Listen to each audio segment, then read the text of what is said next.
Hi అండి. Welcome to story book audio. ఈ కథ మీకు నచ్చినట్లయితే లైక్ చేయండి, షేర్ చేయండి, సబ్స్క్రైబ్ చేయండి. కార్ డోర్ వేసి, కళ్ళకి గగుల్స్ పెట్టుకొని, చేతికి అయిన గాయం చేసి చూస్తే బాధపడుతుందని జేబులో చేతిని పెట్టుకొని పెద్ద పెద్ద అడుగులతో లోపలికి వచ్చి తన్నే చూస్తున్న అభిని చూసి, నన్ను చంపాలంటే చిల్లర రౌడీలను పెడితే పనవ్వదు అభి. ఎదుటి వ్యక్తి కూడా నాలాంటి వాడై ఉండాలి. అర్థమైందా? నవ్వుతూ అన్న సంజయ్ మాటలకి అభి కోపంగా చూశాడు. రేయ్! ఇప్పటికైనా నువ్వు చేసిన తప్పుల్ని ఒక్కొక్కటిగా క్షమించాను. కారణం మామ మనసుని బాధపెట్టడం ఇష్టం లేక. కానీ ఇకపై ఇలానే పిచ్చి వేషాలు వేస్తే మాత్రం అభి అన్న పేరు మామ ఇంట్లోనే కాదు ఎక్కడా పలకటానికి లేకుండా చేస్తాను అని సంజయ్ అనగానే అభి చేతి టికిలు బిగించి, అసలు నిన్ను ఎలా ఆపాలో అర్థం కావటం లేదురా. ఒక్క ఛాన్స్ రాకుండా ఉంటుందా అని వెయిట్ చేస్తున్నాను. నా ప్లాన్స్ ఎన్ని వేసినా ఫెయిల్ అవ్వని. కానీ ఏదో ఒకరోజు ఒక్క ప్లాన్ అయినా సక్సెస్ కాకుండా పోతుందా? లేదు కాదు. అప్పుడు చెప్తానురా నీ పని అని అభి అనగానే సంజయ్ నవ్వుతూ, ఆల్ ద బెస్ట్ నాన్న. ఎన్ని ప్లాన్స్ వేస్తావో వెయ్. సరే కానీ ఇంతకీ నా పెళ్ళాం ఎక్కడ్రా రేయ్ అంటూ అభి అనగానే, పోరా శశి నా భార్య అని చిన్నప్పుడే ఫిక్స్ అయ్యాను. మధ్యలో నువ్వు ఎన్ని చేసినా ఇలానే కోపంతో నలిగిపోయి కింద మీద పడి కాళ్ళు చేతులు తొక్కుకోవటం తప్ప మరి ఇంకేం చేయలేవు అని సంజయ్ లోపలికి వెళ్ళగానే అభి అసహనంగా కోపంతో రగిలిపోయాడు. కానీ అప్పటికే ఈ మాటలు విన్న శరత్ బాధపడ్డాడు. అక్క మారింది కానీ అభి మాత్రం మారలేదు. శశి విషయంలో అభి చాలా తప్పుగా ప్రవర్తిస్తున్నాడు అనుకుని తన భుజంపై చేయి పడటంతో ఎవర్రా అని వెనక్కి తిరిగి చూశాడు. సంజు, ఇలాంటివన్నీ నాకు మామూలే కానీ నువ్వు విని ఎక్కడ లేని ఆలోచనలు పెట్టుకొని మనసుని పాడు చేసుకొని నీ కూతురి మీద బెంగ పెట్టుకోకు. నేను ఉన్నాను కదా. పద, నా పెళ్ళానికి నేను చీరలు సెలెక్ట్ చేయాలి. ఎప్పుడూ లేనిది సంజయ్తో ఏదో తెలియని ఆనందం చూసిన శరత్, ఏంటల్లుడు మంచి హుషారుగా ఉన్నా ఏం చే మామ, నీ కూతురు అలక తీర్చాలంటే ఈ మాత్రం ఎనర్జీ లేకపోతే ఎలా? అంతే అంటావా? మరి కాదేంటి పద అని ఇద్దరూ చీరల సెలక్షన్‌కి వెళ్లారు.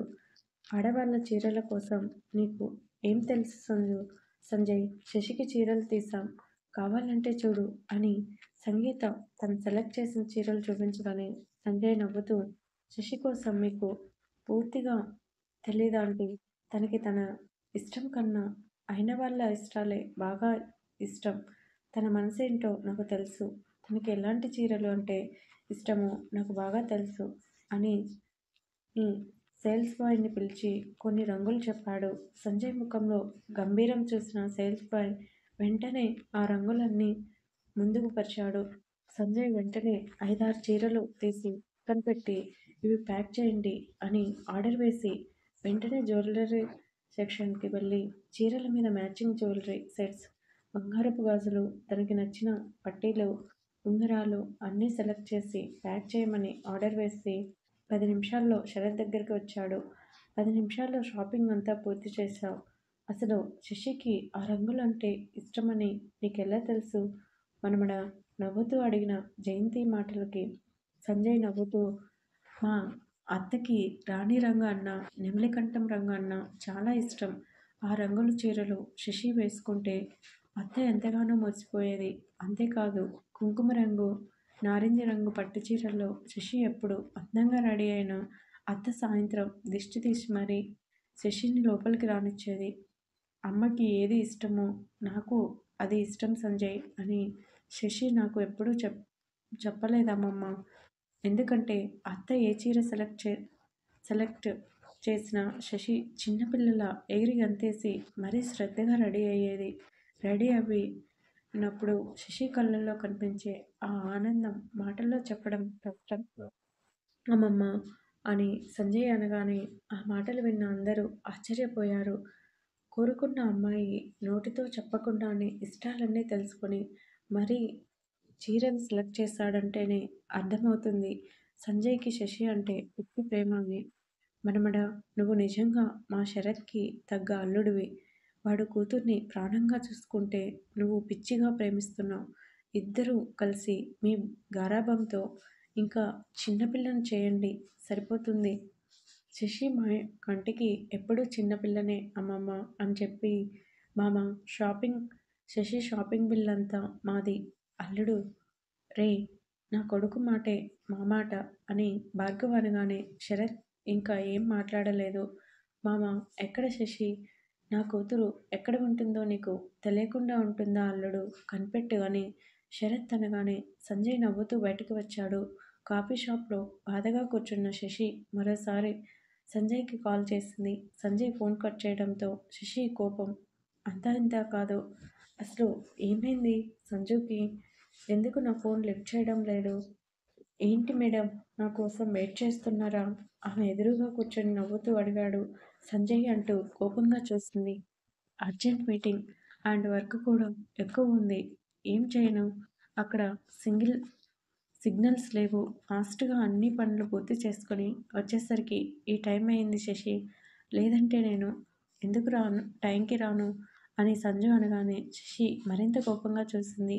ప్లీజ్ శశి ఆపు సంజయ్. అన్నిసార్లు ఫోన్ లిఫ్ట్ చేయకపోతే అసలు నేను ఏమనుకోవాలి? నీకోసం ఎంత టెన్షన్ పడ్డానో తెలుసా? ఎందుకు ఇలా చేశావు? కాస్త కోపంగానే అడిగింది. ఇప్పుడేమైంది శశి? ఎందుకు అంత కోపం? వచ్చాను కదా కూల్ అని శశిని బుజ్జగించాడు. కానీ శశికి ఎంతకీ కోపం తగ్గలేదు. సంజయ్ నిజంగానే అభి అన్నట్టు నీలో చేంజ్ వచ్చింది అని శశి అనగానే సంజయ్ కోపంగా చూశాడు. నీకు కోపం వచ్చినా ఇదే నిజం. నువ్వు ఇంతకు ముందులా ఉండటం లేదు సంజయ్. అసలు ఎప్పుడు ఎక్కడ ఉంటావో నాకు అర్థం కావటం లేదు. చెప్పు నా దగ్గర నువ్వు ఏమన్నా దాస్తున్నావా? శశి మాటలకు సంజయ్ ఎక్కడలేని కోపం వచ్చింది. వాడి మాటలు నమ్మి నువ్వు నాతో గొడవ పడుతున్నావా శశి? సూటిగా అడిగాడు సంజయ్. ఛీ! ఆ అభి ఎలాంటివాడో నాకు తెలియదా సంజయ్? కానీ నీలో మార్పు నేను చాలా రోజుల నుంచి గమనిస్తున్నాను. ఈరోజు అభి మాటల్లో నాకు ఎక్కడా తప్పు కనిపించలేదు. ఉన్నది ఉన్నట్టుగానే చెప్పాడు కానీ అంటూ సంజయ్ వైపు చూసి అభి మాటలు విని నీతో గొడవ పడేంత పిచ్చిదాన్ని కాదు నేను. పిచ్చిదానివి కాదు. కానీ పెద్ద మెంటల్ దానివి ని అర్థమవుతుంది. అవును. మెంటల్ దాన్నే. నువ్వు ఏం చెప్తే అదే నమ్మి గుడ్డిగా మోసపోతున్నాను కదా! నీ కంటికి మెంటల్ దానిలా కాక ఇంకెలా కనిపిస్తాను సంజయ్? నీ విషయంలో నేనేం మోసం చేశాను? నొసలు చిట్లించి అడిగాడు సంజయ్. తెలియదు సంజయ్. కానీ ఎందుకో నా మనసు నువ్వు నా దగ్గర ఏదో విషయం దాస్తున్నావని, పైగా దూరంగా ఉంటున్నావని అర్థమవుతుంది. ఎప్పుడూ నవ్వుతూ కూల్‌గా ఉండే నువ్వు ఈ మధ్యన ఏదో ఎందుకో నా సంజులా అనిపించటం లేదు. ఎప్పుడూ నవ్వుతూ, జోక్స్ వేస్తూ నీ వెనకే తిరగాలి అంటే నాకు ఎలా కుదురుతుంది? నాకంటూ బాధ్యతలున్నాయి శశి. రోజులు ఎప్పుడూ ఒకేలా ఉండవు. ఈరోజు నిజంగానే నాకు ఖాళీ లేదు. అందుకే టైంకి నీ దగ్గరికి రాలేకపోయాను. అయినా చిన్నదాని కోసం ఎప్పుడూ లేనిది ఏంటి కొత్తగా గొడవ చేస్తున్నావు? నీతో గొడవ పెట్టుకోవటానికి నాకు టైం లేదు. బాయ్. ఈ వచ్చావు కదా షాపింగ్‌కి చేసుకో అని శశి కార్ కీస్ తీసుకోబోతుంటే ఒక్క అడుగు ముందుకు వేసినా ఏం చేస్తానో నాకే తెలియదు అన్నాడు సంజయ్. ఏం చేసుకుంటావో చేసుకో అని శశి కోపంగా ముందుకు అడుగు వేయగానే సంజు టేబుల్ మీద ఉన్న వాటర్ గ్లాస్ తీసుకొని శశి ఫేస్‌పై చల్లాడు. శశికి ఎక్కడలేని కోపం వచ్చింది. కాస్త చల్లబడతావని వాటర్ చల్లాను. రాగానే ఏదో ముద్దు, హగ్గు ఇస్తావని అనుకుంటే మూడంతా ఖరాబ్ చేశావు కదే రాక్షసి అని కోపంగా ముందుకు వెళ్ళగానే శశి టేబుల్ మీద ఉన్న వాటర్ జగ్ తీసుకొని సంజయ్ మీదికి విసిరింది. వెంటనే దాన్ని పట్టుకొని సంజయ్ ఏది అంత ఈజీ కాదు పాపా అని జగ్‌లో ఉన్న వాటర్ అంతా శశి నెత్తిన వేశాడు. యూ అంటూ సంజయ్ మీదికి యుద్ధానికి సిద్ధమైంది. ఈ గ్యాప్‌లో మనోడు శశిని ఎత్తుకొని కారులో పడేసి కార్ డోర్ క్లోజ్ చేసి శశి రెండు బుగ్గల్ని గట్టిగా పట్టుకొని దగ్గరికి లాక్కొని ఏంటి ఎక్కువ చేస్తున్నావు? కొత్తగా కారాలు మిరియాలు నూరుతున్నావు. ఏంటి నా సహనం, మంచితనం లూజ్‌గా తీసుకుంటున్నావా? Just shut up Sanjay. ఓకే అంటూ ఆమె నడుముని దగ్గరగా చేయి వేసి ఆమె బుగ్గలను గట్టిగా పట్టుకొని కింద పెదవిని లాగి వదిలాడు. శశి బుగ్గలు అప్పటికే ఎరుపెక్కాయి. వాడి మాటలు విని నాతో గొడవ పడ్డానికి ట్రై చేస్తే కిల్ చేస్తాను. ఎందుకు కిల్ చేస్తావు? ఎలా కిల్ చేస్తావో నేను చేస్తాను అని శశి అనగానే చూడు అయితే అంటూ ఆమె పెదవుల్ని లాక్ చేశాడు. శశి ఊపిరాడక సంజు భుజాలని వెనక్కి నెట్టాలని ట్రై చేసింది. కానీ సంజయ్ ఎంతకీ వదలలేదు.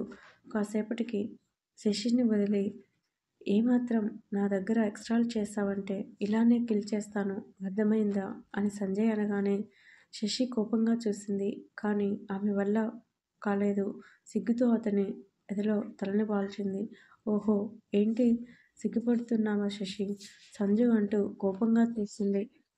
నాకు తెలుసు నువ్వు నాతో కావాలని గొడవ పెట్టుకున్నావని. ముద్దు కావాలంటే నేను ఇస్తాను కదా! దానికోసం ఇంత రాద్ధాంతం చేయాలా? నా ఎనర్జీ వేస్ట్ అయింది తెలుసా?